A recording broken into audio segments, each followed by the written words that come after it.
Bom dia para você que acompanha ao vivo a programação da TV Assembleia.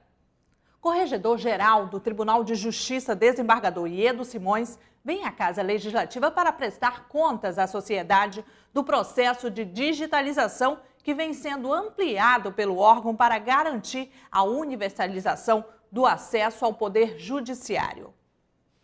O presidente da Assembleia, deputado Josué Neto, destacou o impacto social da medida. A sessão de tempo foi concedida a pedido do deputado Sinésio Campos, que ressaltou a importância da interação entre os poderes legislativo e judiciário e a garantia da qualidade do serviço oferecido à população. O Sistema Virtual do Amazonas é pioneiro e foi o primeiro do Brasil a entrar em funcionamento há 12 anos. Na capital, todos os serviços oferecidos pelo tribunal na primeira e segunda instâncias já estão digitalizados. A meta é de que até outubro todas as 59 comarcas estejam prestando serviço. Atualmente, 23 já contam com esse processo.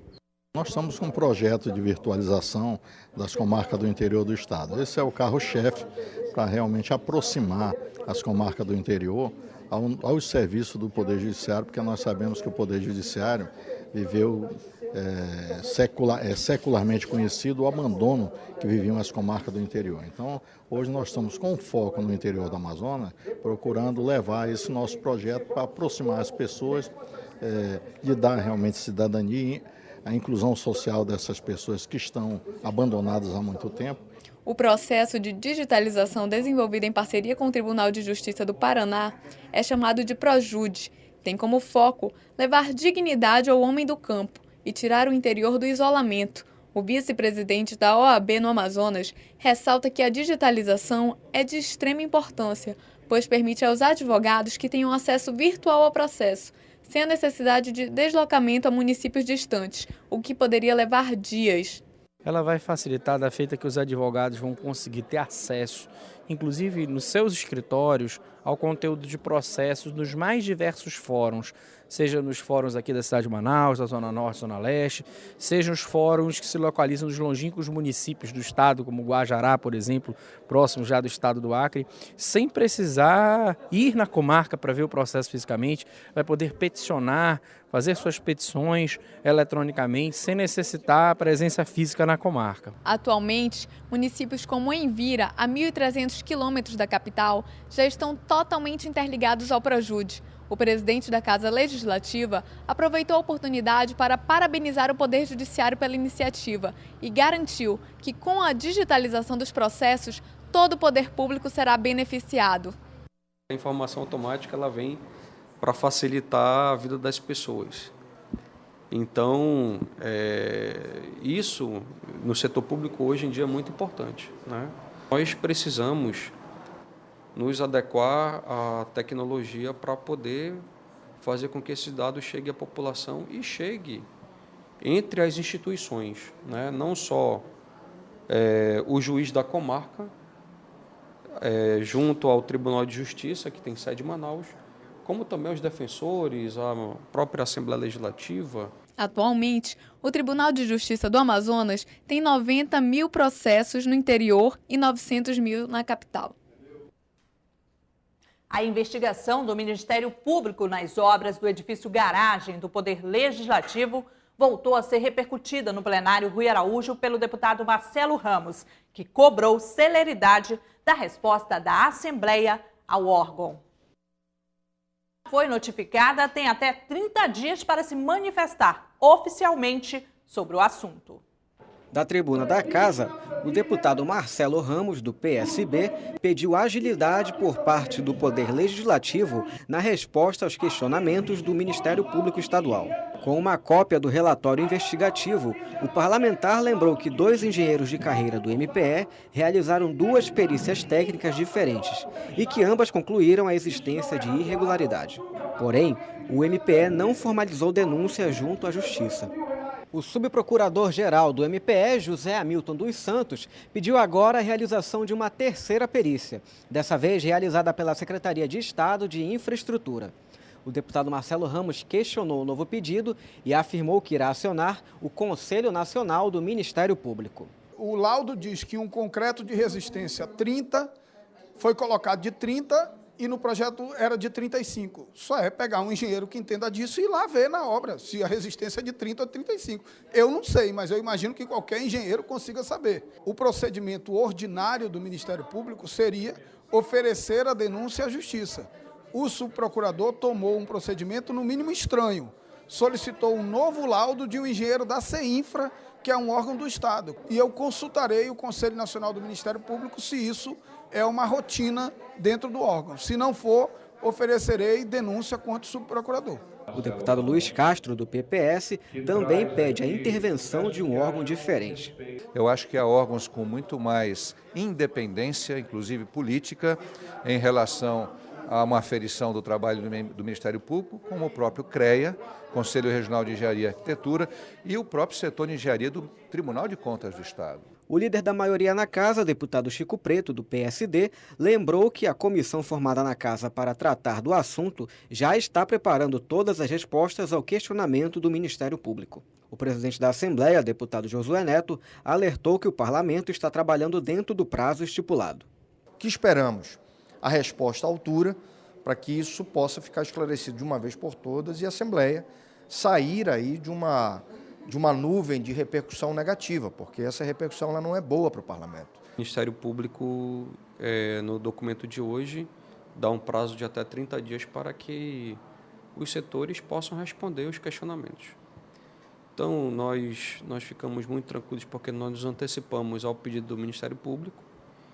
Existem vários questionamentos dos quais, pelo que eu percebi, tanto o ex-presidente, deputado Ricardo Nicolau, quanto os setores envolvidos têm as respostas à altura, e nós estamos agindo dentro da legalidade. Essa casa não está sendo omissa, a casa não está alheia ao que está acontecendo, pelo contrário. O ex-presidente da Casa, deputado Ricardo Nicolau, afirmou que possui documentos que comprovam a lisura do processo licitatório. E agora nós vamos ter o direito de defender, não com palavras, mas sim com documentos, sim com provas, sim com laudos, sim com a condição técnica que deve ser norteado essas respostas e que seja feita da melhor forma possível. O laudo técnico do Ministério Público teve como base a planilha do contrato da obra, que ao todo possuía 105 itens. O edifício garagem custou ao todo R$23 milhões. O porto de Itacoatiara pode ser reaberto no início de julho deste ano. A data foi definida em reunião entre a comissão criada na Assembleia para discutir a situação portuária do município e a Superintendência Regional do Departamento Nacional de Infraestrutura de Transportes, o DENIT. O porto de Itacoatiara é o principal modal utilizado para o escoamento da produção do município, além de ser o terminal de passageiros mais utilizado pela população. O local está fechado desde 2005 por conta da falta de infraestrutura. Uma comissão formada na Assembleia Legislativa por 6 deputados estaduais está fiscalizando a situação das obras do porto no município. Uma reunião realizada entre a comissão e a Superintendência Regional do Departamento Nacional de Infraestrutura de Transportes, o DENIT, conseguiu estabelecer uma data para a reabertura do local. A expectativa é que até julho deste ano o porto esteja funcionando normalmente, tanto para passageiros quanto para terminal de cargas e descargas. O DENIT está tomando as providências para entregar a obra emergencial que foi iniciada no ano passado e, a partir daí, a liberação na Capitania do Esporte, tendo em vista que a empresa que está executando essas obras emergenciais irá também certificar o porto. Então, eu acredito aí que em torno de 40 a 60 dias no máximo o porto volte a operar. Durante a reunião também foram discutidas a situação dos portos de vários municípios do interior do estado. O presidente da comissão, deputado Cabo Maciel, protocolou um documento junto ao DENIT solicitando um relatório sobre a situação de todos os portos do Amazonas. Em nome da comissão dos deputados, nós protocolamos um ofício ao DENIT pedindo um raio-x de todos os portos, chamados portinhos, do interior do estado, para que os deputados da comissão tenham esse material em suas mãos, onde possa ter um raio-x melhor de como estão os portos no interior do estado.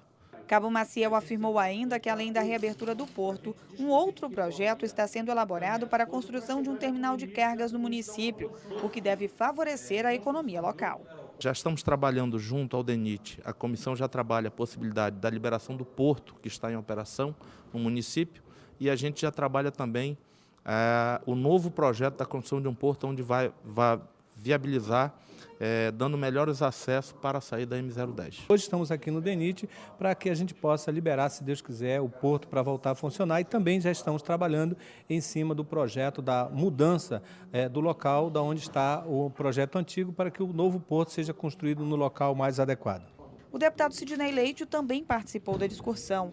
Para ele, é necessário dar celeridade às obras do porto para que o município possa crescer economicamente, além de facilitar o escoamento e venda da produção local, bem como dos produtos desenvolvidos na Zona Franca de Manaus, já que, segundo o parlamentar, Itacoatiara está localizado no eixo do corredor hidroviário. Somos daqui extremamente otimistas, não só com a perspectiva desse investimento de recursos por parte do DENIT, para resolver o problema do porto existente, já encaminhar os documentos necessários para que a Capitania dos Portos libere, pelo menos para embarque e desembarque de passageiros, e que num período de curto prazo, segundo nos informes o superintendente do DENIT, junho, julho, nós estarmos o porto operando na sua plenitude.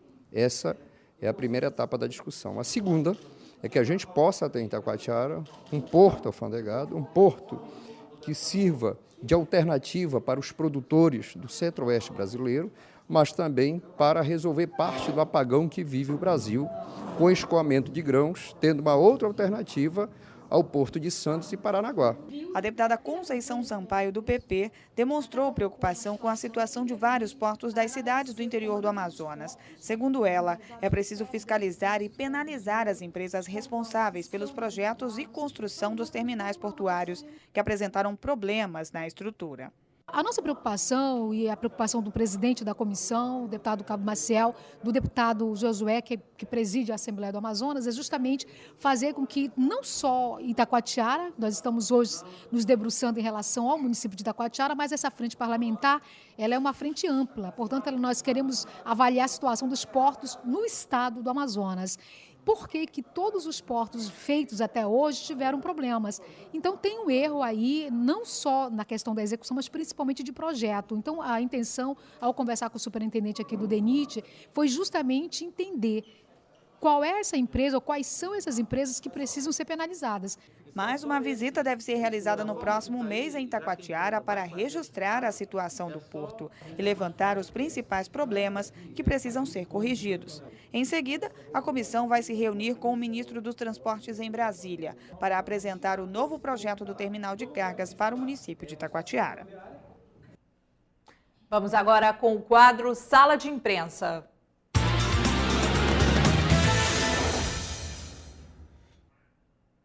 Bom dia, Adriano. Quais são as notícias de hoje aí? Olá, Amanda. Bom dia para você também que nos acompanha ao vivo pela TV Aleão. Separei aqui para vocês algumas das principais manchetes dessa manhã dos jornais impressos. Trago aqui para vocês a manchete do jornal Diário do Amazonas, que diz: Prefeitura de Manaus lança pacote de obras de infraestrutura de R$ 600 mil. O investimento está previsto para iniciar em junho, com a chegada do verão amazônico, e inclui 170 milhões do Estado. Entre as obras está o recapeamento de 55 quilômetros de vias. Essa é uma das principais, é a manchete do Diário do Amazonas e uma das principais notícias dessa manhã. E mais aqui embaixo a gente tem também algo sobre a Zona Franca de Manaus. Lideranças do Amazonas destacam que projeto aprovado no Senado atende à Zona Franca de Manaus. A Comissão de Assuntos Econômicos do Senado aprovou o parecer do relator Delcídio Amaral, do PT, ao projeto de resolução que altera a alíquota do Imposto de Circulação de Mercadorias e Serviços, ICMS, mantendo a posição de excepcionalidade à Zona Franca de Manaus na economia nacional. Direção da Suframa e Cefaz comemoram o resultado. Esse assunto de investimentos aqui em Manaus também é destaque do jornal Amazonas em Tempo. É a mesma notícia, essa notícia mais comentada que foi anunciada ontem em coletiva pelo prefeito de Manaus, Arthur Neto, e também pelo vice-prefeito e secretário de Obras de Manaus, Issa Abraão, 600 milhões para reconstruir Manaus. O prefeito Arthur Neto anunciou ontem um pacote de 600 milhões de obras para Manaus, que inclui recapeamento asfáltico nas principais ruas e avenidas, reformas em terminais de ônibus e implantação do BRT, né, que é o Expresso Rápido aqui, conforme capital amazonense para a Copa do Mundo de 2014. Aqui, destacando ainda esse assunto, eu trago aqui, Amanda, no Diário do Amazonas, algumas das principais ações que devem ser feitas aí. As obras, recapeamento de 55 quilômetros de ruas e vias aqui, que devem ser investidos 150 milhões de reais. Reforma de 100 abrigos de ônibus, 100 paradas de ônibus aí que devem ser investidos 1 milhão de reais. E ainda a reforma dos terminais de integração 3, 4 e 5, 6 milhões de reais. E construção do BRT aí 1,4 milhão de reais. Mas outro assunto muito importante também é a questão da Zona Franca de Manaus. Mantendo a alíquota de 12% do ICMS na Zona Franca de Manaus, foi garantida com aprovação ontem na Comissão de Assuntos Econômicos. Essa não é uma decisão final, vale a pena ressaltar isso, que o assunto continua em tramitação no Senado. Essas são as duas notícias aqui do Jornal Impresso de Manaus, dos Jornais Impressos de Manaus, Diário do Amazonas e também Amazonas em Tempo. E agora online, vamos aqui para o portal online A Crítica, que destaca prazo para regularizar título eleitoral, encerra nesta quinta-feira, dia 25, hoje. Mas só que é bom ficar atento porque desde ontem, essa semana toda, já estava se formando uma enorme fila ali ao redor do Tribunal Regional Eleitoral, ali próximo a Cefaz, no Aleixo, e só que as pessoas estão precisando de um pouco de informação, porque esse prazo que encerra hoje é para as pessoas que deixaram de votar nos últimos 3 pleitos, que vão ter o título cancelado e aí vão ter uma série de problemas. Se a pessoa deixou de votar na eleição passada, por exemplo, ela pode continuar fazendo essa regularização durante todo o ano de 2013. Inclusive, o TRE divulgou essa informação ontem nos sites, nas agências aí, para que não se tornasse hoje, que é o último dia, por exemplo, não se tornasse uma fila muito grande. E é bom ficar atento porque quem perde o título não pode tirar passaporte, não pode tomar posse em cargos públicos e outros problemas que enfrentam. Amanda, essas são as minhas informações. Eu volto amanhã com outras notícias. Obrigada, Adriano, por todas essas suas notícias que foram manchetes hoje no jornal impresso e online de nossa cidade. Vamos agora para a previsão do tempo.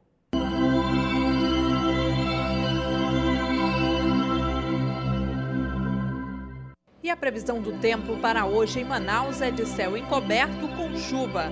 A temperatura mínima será de 24 e a máxima de 31 graus. Para o município de Manacapuru, a previsão é de céu parcialmente encoberto com pancadas de chuva. A temperatura mínima será de 24 graus e a máxima de 29. A previsão para Humaitá, nesta quinta-feira, é de pouco sol com pancadas de chuva a maior parte do dia. A temperatura mínima será de 24 e a máxima de 30 graus. E veja a seguir, Comissão Especial da Assembleia pede do governo o retorno do benefício fiscal da cesta básica. Não saia daí, voltamos já.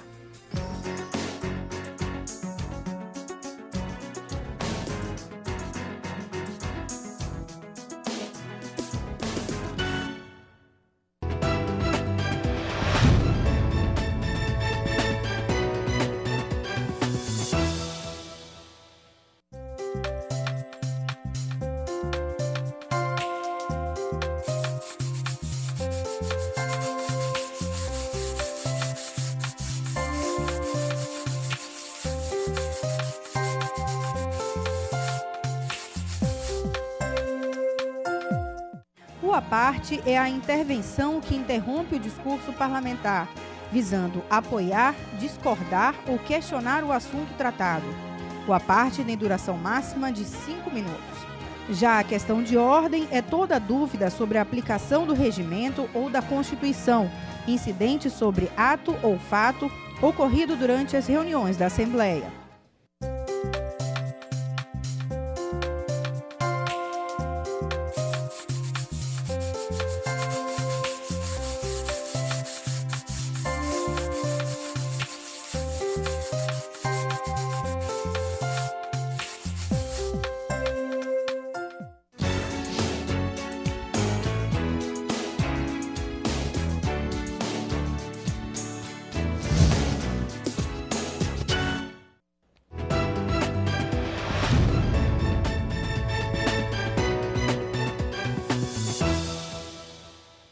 Estamos de volta com o programa Bom Dia. A comissão especial criada na Assembleia Legislativa para rediscutir benefícios fiscais da cesta básica se reuniu com representantes do setor varejista. Os parlamentares decidiram, junto com representantes do setor, o retorno do benefício fiscal concedido pelo governo de 1%. A proposta será apresentada à Secretaria de Estado da Fazenda. O aumento do imposto sobre circulação de mercadorias e serviços de produtos da cesta básica no Amazonas tem sido alvo de discussões entre os deputados estaduais. Uma lei de 2003 fixava a alíquota do ICMS em 1%. Porém, a Assembleia Legislativa aprovou, no final do ano passado, uma mensagem governamental que acabou com o incentivo fiscal, retornando a alíquota para 17%. Segundo o Poder Executivo, boa parte dos comerciantes incorporava o resultado da alíquota diferenciada do ICMS como parte dos lucros, por isso decidiu suspender o benefício. Porém, o aumento no imposto acabou prejudicando a população. O preço da cesta básica aumentou e, por esse motivo, uma comissão especial foi montada na Assembleia Legislativa para discutir o assunto. A ideia é encontrar mecanismos para a fiscalização do benefício e apresentar uma proposta à Secretaria de Fazenda. Uma nova reunião foi realizada com representantes dos grupos varejistas e atacadistas para discutir propostas.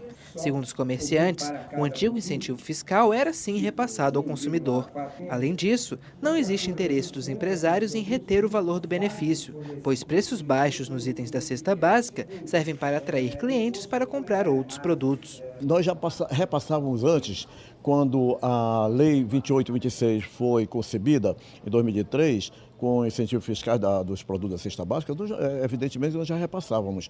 Até porque na composição do preço do nosso mercap entra o ICMS. Se entra o ICMS com 1%, evidentemente que é repassado 1%. Se entra o ICMS com 17%, é repassado com 17%. Razão pela qual você vê o aumento que se deu depois da revogação dos incentivos da cesta básica. O empresário ele não tem a finalidade de vender só açúcar, porque não dá lucro. O mercado não vive de venda de açúcar ou venda de óleo. Esse produto ele serve para chamar, na realidade, a venda. Porque quando a dona de casa passa por entre as prateleiras, ela pega o sabonete, ela pega o detergente, entendeu? Então ela vai pegando produtos e coloca na compra dela. Então, na realidade, é esse fator. O açúcar, o óleo, o leite, feijão, os produtos da cesta básica, eles servem, na realidade, como um espelho. É um chamariz para a gente. A comissão especial, formada pelos deputados Marcos Rota, Marcelo Ramos, Conceição Sampaio, Ricardo Nicolau, Adjuto Afonso e Luiz Castro, decidiu, entre diversas propostas, a retomada da alíquota de 1%. Os parlamentares entenderam que, com a devida fiscalização, será possível uma redução real no preço dos alimentos.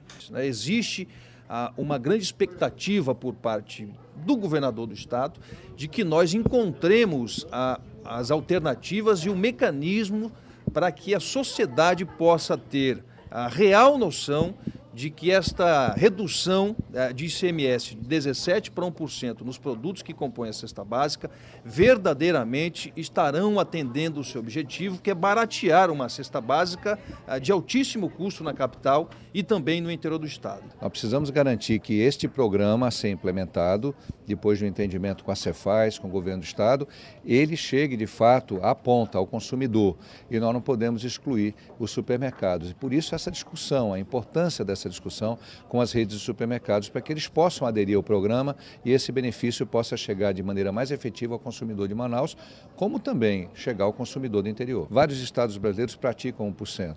Nós precisamos ter a ousadia de fazer realmente da política fiscal uma política social. A proposta agora será negociada com a Secretaria de Fazenda. O benefício funcionará em conjunto com um programa de adesão. Dessa forma, as empresas que quiserem o benefício fiscal serão acompanhadas, justamente para que se possa comprovar que a redução do imposto está chegando ao consumidor final. Novo grupo de estudantes visita o Poder Legislativo. A ação de iniciativa da Assembleia visa criar a consciência política em jovens da comunidade escolar. Representantes da escola Altair Severiano Nunes, do 7º e 9º ano, tiveram a oportunidade de conhecer de perto o funcionamento da Casa do Povo. Luan Diego ficou feliz em poder partilhar esse momento, mas não pensa em seguir a carreira política. Eu gosto muito desse projeto de Conhecendo o Legislativo, pois assim, ele nos ensina que os políticos eles não são só aquilo que a imprensa diz, que são corruptos, palhaços, essas coisas. Aqui nós aprendemos que eles fazem parte da nossa sociedade, eles que nos representam lá na Câmara em Brasília. E você, tem vontade de seguir a carreira política ou não? No momento, eu não quero seguir a carreira política. Talvez no futuro eu possa até querer, mas no momento eu quero ser desembargador, que não é do Poder Legislativo, é do Poder Judiciário.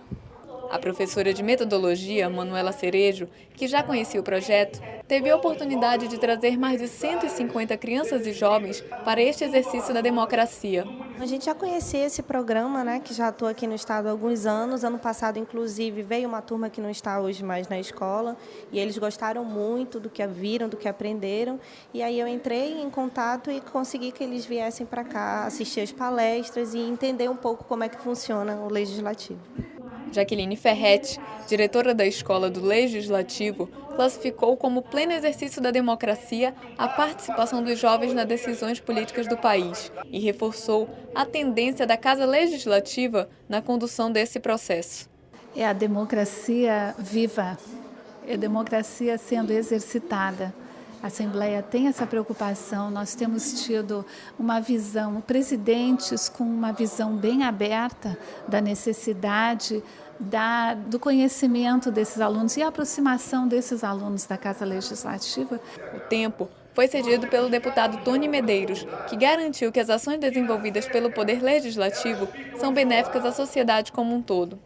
É necessário prestigiar os jovens. O futuro é dos jovens. Hoje o jovem que vem participar junto à Assembleia, de uma sessão da Assembleia, é o jovem que vai ser o futuro governador, o futuro deputado federal, o futuro deputado estadual.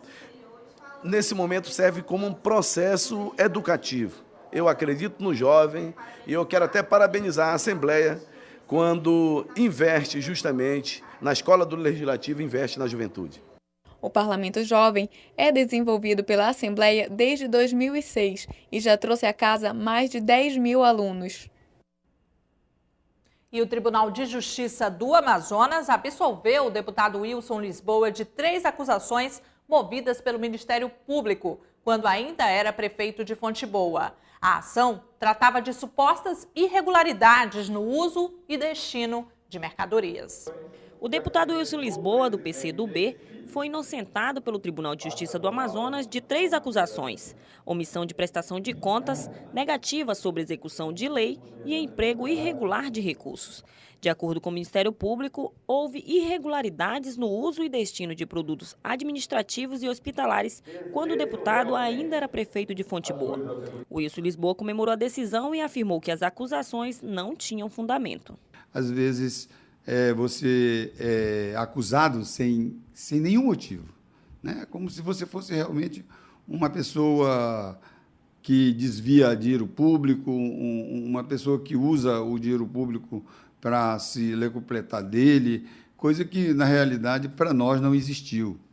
Então, nossos advogados, com muita veemência, conseguiram mostrar que todas aquelas acusações, graças a Deus, eram acusações que não tinham fundamentos. O parlamentar foi prefeito do município de Fonte Boa por 3 mandatos. Na manhã de ontem, quarta-feira, servidores da Casa Legislativa puderam ter acesso a diversas vacinas, entre elas H1N1 contra a gripe. Manter a qualidade de vida dos funcionários é a meta do Poder Legislativo Estadual. As vacinas oferecidas foram contra H1N1, gripe influenza, hepatite B, antitetânica, tríplice viral e febre amarela.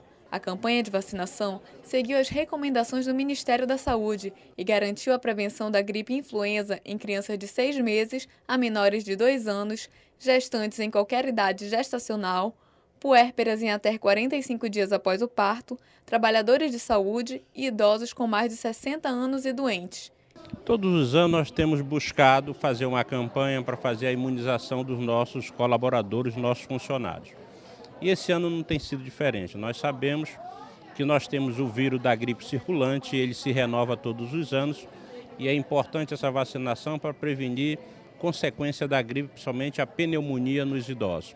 Cinei Lopes aproveitou a oportunidade para atualizar o cartão de vacinas e, além da vacina contra a gripe, também se preveniu contra a hepatite B. A servidora vê como positiva a preocupação da casa com os servidores. Como medida preventiva, e eu que trabalho atendendo o público aqui na Assembleia, é de extrema importância que a gente faça a prevenção. E isso está acontecendo aqui hoje, nesta casa. Já aconteceram em outros momentos, mas nós temos o privilégio de termos esse atendimento, graças ao nosso presidente, que apoia o nosso trabalho, o Josué Neto, e também o nosso diretor, Arnoldo. O servidor Cláudio Maciel, portador de hipertensão, também destacou o fato de os funcionários não precisarem se deslocar do serviço para ter esse tipo de benefício. Facilita para que nós que estejamos aqui no nosso setor de trabalho não tenha que se deslocar para outros lugares e deixando de fazer nossa função no dia a dia. Então, um pouquinho dos 5, 10 minutos no máximo que a gente perde aqui é de fundamental importância para que nós continuemos dando prosseguimento ao nosso trabalho no dia a dia. No total, foram disponibilizadas mais de 1.000 vacinas aos servidores. Às 10 horas, na sala de reuniões do 4º andar desta Casa Legislativa, a deputada Conceição Sampaio debate sobre políticas públicas voltadas para a mulher incarcerária. Em sessão especial, às 11 horas, no plenário Rui Araújo, o deputado Marcelo Ramos homenageia com a medalha Rui Araújo o superintendente da Polícia Federal do Estado do Amazonas, o excelentíssimo senhor Sérgio Lúcio Mar dos Santos Fontes. E no mini auditório Beth Azizi, às 2 horas da tarde, vai ser realizada uma reunião com o Sindicato dos Médicos do Amazonas, a autoria do deputado Marcelo Ramos.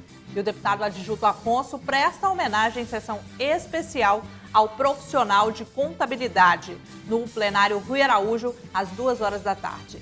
E o Bom Dia termina aqui. Você que ficou conosco até agora, muito obrigada pela sua audiência. Para sugestões de matérias, envie e-mail para bomdia@aleam.gov.br. Continue com a nossa programação e até amanhã no nosso próximo programa. Tchau, tchau.